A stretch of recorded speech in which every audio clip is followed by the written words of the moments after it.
Heading into week 11, only a few more weeks before the fantasy playoffs start. Hopefully all his teams are doing well.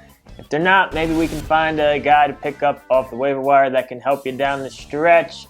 Before we get into it, I shoot this before the Monday night game, so keep that in mind. I ranked them in order on this list on how I would pick them up if they're available in my league based on 0.5 PPR. So keep that in mind as well. And I always start with my pickup of the week. Not the guy that I'd necessarily pick up if all these guys were available, but the guy I think that's going to get the most attention on the waiver wire in terms of added.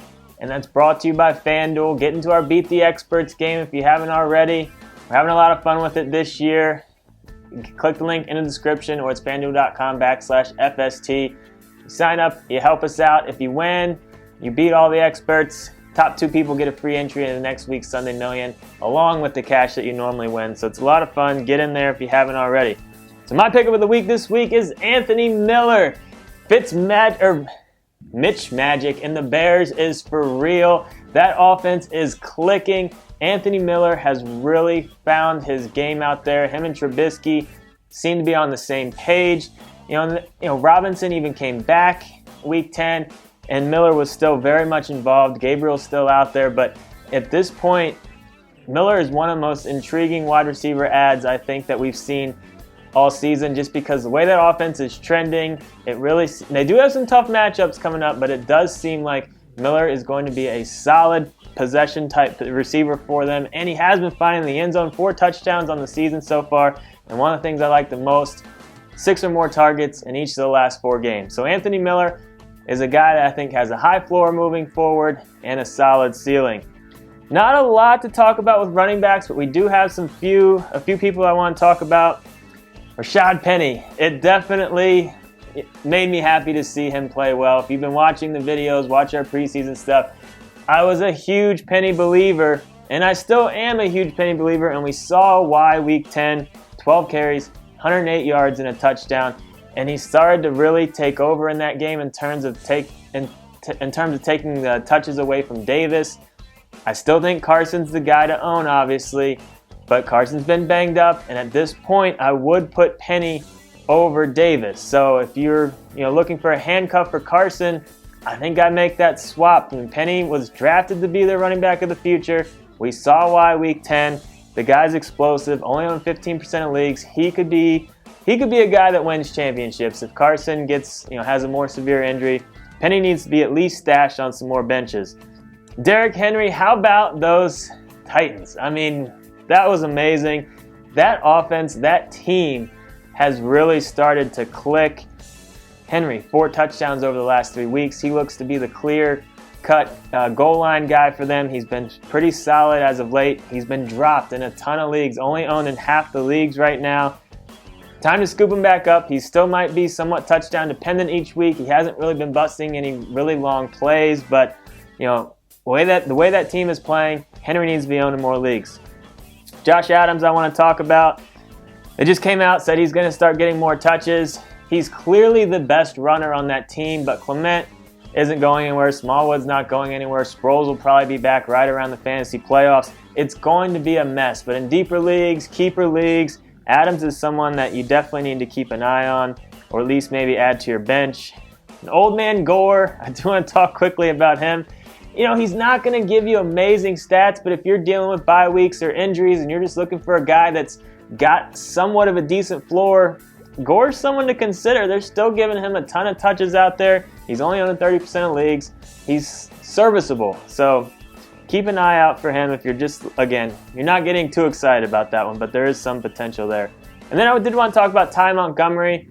He's been on the team a little bit longer now. They're coming off their bye. I wouldn't be surprised if they start getting him more involved. So deeper PPR leagues, I think he has some value moving forward. And then also just in general, look at your bench. You might want to start handcuffing some of your studs if it makes sense. I'm not going to go through all the handcuffs that you might want to consider. But I'm just saying in general, it's about that time of year. You're through most of your buys. You might want to start handcuffing. Let's go over to wide receivers. Chris Godwin only owning 45% of leagues. Another big game. I mean, I guess it's just because he's on the Bucs. It's not really a high-profile team, but he's putting together an amazing second season. And to be only owning 45% of leagues, it seems kind of weird to me, but he keeps putting up stats. He needs to be owned in more leagues. Josh Reynolds, all the Cooper Kupp owners, I'm sorry. I was one of them. You know, it just sad to see Kupp go down. I was excited to see how he was going to finish the year, but Reynolds is going to benefit the most from this.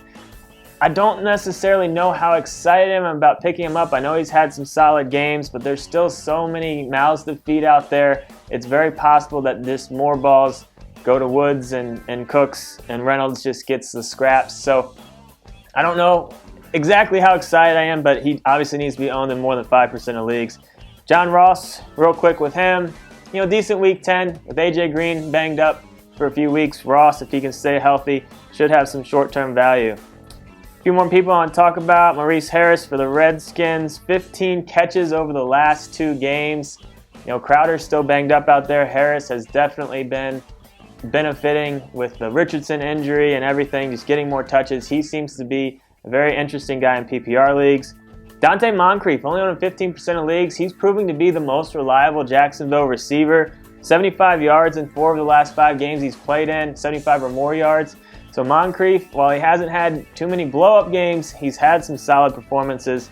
And real quick on Brandon Marshall, signed with the Saints. Could be interesting. I mean, I think he might have some good games out there. Be a decent PPR kind of short yardage guy for them. So I don't mind, adding him in deeper PPR leagues. Quarterbacks, Dak Prescott, only on 40% of leagues. And here's the deal. When you look at how he's performed over his last 4 or 5 games, he's a QB1. And when you look at his schedule moving forward, I think he ends the year down the stretch as a QB1. And he's only owned in 40% of leagues. I don't know if it's just his lack of passing yards or if he just kind of how he regressed after his rookie season and people aren't really buying him. But, he has 3 rushing touchdowns in his last 4 games. He has 256 rushing yards on the season. He needs to be owned in more leagues. Whatever you have in your head about Dak Prescott, maybe he's not as good at real-life football as you think or you want him to be, but in fantasy, he's getting you points. He's going to be a QB1 down the stretch. He needs to be owned in more leagues. And then Lamar Jackson, only owned in 10% of leagues. Baltimore's coming off their bye. There was some reports about Flacco being a little banged up. I wouldn't be surprised if they kind of use that as an excuse to get some work for Jackson out there. Baltimore's not really looking that good in terms of making the playoffs.